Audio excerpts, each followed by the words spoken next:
Welcome to my channel sweet and treat. আজকে আমি আবারও একটা নতুন রেসিপি নিয়ে চলে এসেছি। ভীষণ দুর্দান্ত টেস্টের চিকেন ভুনা পোলাও। আপনারা বাড়িতে অবশ্যই ট্রাই করে দেখবেন, খুবই সুন্দর একটা রেসিপি। তাহলে চলুন আর কথা না বাড়িয়ে রেসিপিটা শুরু করি। চিকেন ভুনা পোলাও বানানোর জন্য আমি প্রথমেই নিয়ে নিয়েছি চিকেন। এবার চিকেনটা ম্যারিনেট করার জন্য এর মধ্যে আমি দিয়ে দিয়েছি জিরে গুঁড়ো, ধনে গুঁড়ো, লঙ্কার গুঁড়ো, নুন, আদা রসুন পেস্ট আর সঙ্গে সর্ষের তেল। তো এই সবগুলোকে খুব সুন্দর করে মিশিয়ে চিকেনটাকে ম্যারিনেট করে রাখবো। ম্যারিনেট করে ওই 30 মিনিট মতো রেখে দিলেই হয়ে যাবে। ফ্রিজে রাখার দরকার, ফ্রিজের বাইরে রাখলেই হবে। আর ওদিকে ততক্ষণ আমি চিকেনটা ম্যারিনেট করে সাইডে রেখে দিয়ে এরপরে পেঁয়াজ কেটে নেব। তো এখানে একটা কথা বলে রাখি, এই রেসিপিটাতে একটু গ্রেভি বেশি হবে, তো সেই জন্য পেঁয়াজটা এখানে একটু বেশি লাগবে। আপনারা যেটুকু পরিমাণে দেন পেঁয়াজ, তার চাইতে একটু বেশি পেঁয়াজ দেবেন। আর পেঁয়াজগুলোকে আমি স্লাইস করে কেটে নিচ্ছি, তবে খুব বেশি কুচি কুচি করার দরকার নেই, মোটামুটি মিডিয়াম সাইজে কেটে নিলেই হয়ে যাবে। আর সঙ্গে আমি নিয়ে নিয়েছি 2টো টমেটো। এরপরে আমি নিয়ে নিয়েছি 2 কাপ চাল। তো চালটাকে খুব ভালো করে ধুয়ে নিতে হবে। ধুয়ে নিয়ে চালটাকেও ওই 30 মিনিট মতো ভিজিয়ে রাখতে হবে জলে। আর এর মধ্যে আমি এবারে একটু কয়েকটা মশলা তৈরি করে নেব। তো সেই মশলাগুলোর জন্য আমি নিয়ে নিয়েছি জিরে, মানে গোটা মশলা নিয়ে নিয়েছি সব কটাই। তো জিরে, ধনে, আর আছে গোলমরিচ, শুকনো লঙ্কা আর গোটা গরম মশলা। মশলাগুলোকে কিন্তু ড্রাই রোস্ট করতে হবে। ড্রাই রোস্ট করে এটাকে গুঁড়ো করে নিতে। আমি এখানে একটা ননস্টিকের পাত্র নিয়ে নিয়েছি, যাতে আমার একসাথে এটার মধ্যেই সবকিছু হয়ে যাবে, আলাদা করে আর কিছু নিতে হবে না। তো দেখুন, তেল দিয়ে দিয়েছি। তেলটা গরম হতেই আমি দিয়ে দিয়েছি কেটে রাখা পেঁয়াজ। এরপরে পেঁয়াজটাকে সুন্দর করে ভাজতে হবে, যতক্ষণ না একটু লাল লাল করে ভেজে নেবেন আপনারা। তো পেঁয়াজটা যখনই ব্রাউন কালার হয়ে আসবে, ওই সময় দিয়ে দিতে হবে ওই যে ম্যারিনেট করে রেখে দিয়েছিলাম যে চিকেনটা, সেই চিকেনটা দিয়ে কিছুক্ষণ নাড়াচাড়া করব। নাড়াচাড়া করার পরে এই মোটামুটি 2-4 মিনিট বাদেই ওই কেটে রাখা টমেটোগুলো ঠিক এই টাইমে দিয়ে দেবো। দিয়ে একটু নাড়াচাড়া করে ঢেকে দেব। তো আমার যেহেতু চিকেনটা এখানে ছোট ছোট পিস আছে, এখানে সেদ্ধ হতে বেশি টাইম লাগবে না।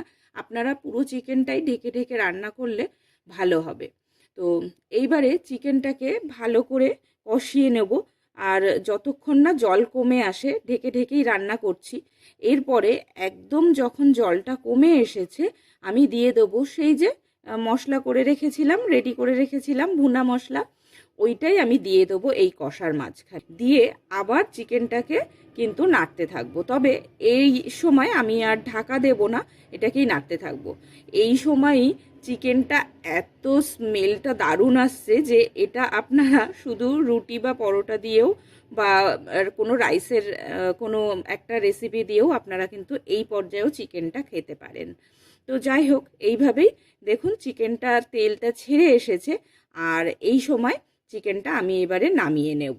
রান্না করা চিকেনটা আমি সাইডে তুলে রেখেছি। এইবারে এই একই পাত্রে আমি দিয়ে দেবো ঘি। তো যেহেতু পোলাও, সেই জন্য এখানে ঘি লাগবেই। তো ঘিটা বেশি গরম হওয়ার দরকার নেই, একটু গরম হতেই এই ঘিয়ের মধ্যে দিয়ে দিতে হবে গোটা গরম মশলা, গোলমরিচ আর শুকনো লঙ্কা। এগুলো ফোড়নে দিয়ে দেবো। তো দিয়ে একটু নাড়াচাড়া করেই ওই যে ভিজিয়ে রেখেছিলাম যে চালটা, ওই চালটা দিয়েও কিন্তু একটু নাড়াচাড়া করব। কারণ আমি পোলাওয়ের চাল একটু কড়াইতে ঘিয়ে ভেজে নিই, তার ফলে কি হয়, বেশ ঝরঝরে ভাতটা হয়। তো সেই ক্ষেত্রে চালটা ভাজা ভাজা করে নিলে বেশ ভালো হয়। তো এখানে দেখুন চালটা ভাজা হয়ে গেছে। এরপরে জল দিয়ে দেবো। তো আমি এখানে নিয়েছিলাম 2 কাপ চাল, সেই কাপ মেপেই আমি কিন্তু 4 কাপ জল দিয়েছি। মানে আপনারা যতটা চাল নেবেন সেটার ডাবল জল দিতে হবে। এবারে এর মধ্যে দিয়ে দেবো একটু নুন, দিয়ে ঢেকে দেবো। কিছুক্ষণ পরে জলটা যখন ফুটতে শুরু করবে, মানে ওই রাইসটাতে বয়েল আসবে, তখন দিয়ে দিতে হবে একটা গোটা লেবুর রস। তো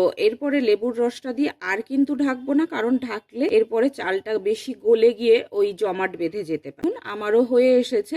আর পুরো জলটা শুকানোর দরকার নেই, নিচে কিন্তু একটু জল থাকবে। তো সেই জলটা থাকার সময় আপনারা একটু টক দই ফেটিয়ে নিয়ে দেবেন। তো আমার এখানে টক দইটা ফেটানো ছিল না, হাতে অতটা সময় ছিল না, সেই জন্য আমি যেভাবে ছিল টক দইটা সেইভাবেই দিয়েছি। এরপরে ওই যে ভুনা করা চিকেন, যে মানে চিকেনটা যে রান্না হয়েছিল, সেই চিকেনের পিসগুলো রাইসের উপরে সাজিয়ে দেবো। উপর থেকে একটু ধনেপাতা ছড়িয়ে দেবো। চাইলে একটু কাজু বাদাম দিতে পারেন, আমি পরে দিয়ে দিয়েছিলাম, দেখতেও সুন্দর লাগবে আর খেতেও। তারপরে ঢেকে রেখে দেবো যতক্ষণ না রাইসটা সুন্দরভাবে জলটা শুকিয়ে আসে আর একদম ঝরঝরা হয়ে যায়। আর এই দেখুন, ভুনা পোলাও আজকের একদম রেডি। গরম গরম সার্ভ করুন, ভীষণ ভালো লাগবে। আর আপনারা বাড়িতে কিন্তু অবশ্যই এটা ট্রাই করে দেখবেন, নতুন একটা রেসিপি, খুব ভালো লাগবে। যদি আজকের এই চিকেন ভুনা পোলাও রেসিপিটা আপনাদের ভালো লেগে থাকে তাহলে ভিডিওটা অবশ্যই লাইক করবেন, শেয়ার করবেন, আর আমার চ্যানেল সুইট অ্যান্ড ট্রিটকে সাবস্ক্রাইব করে পাশে থাকবেন। আর ওই যে পাশে রাখা বেল আইকনটা, ওইটা কিন্তু প্রেস করতে ভুলবেন না, যাতে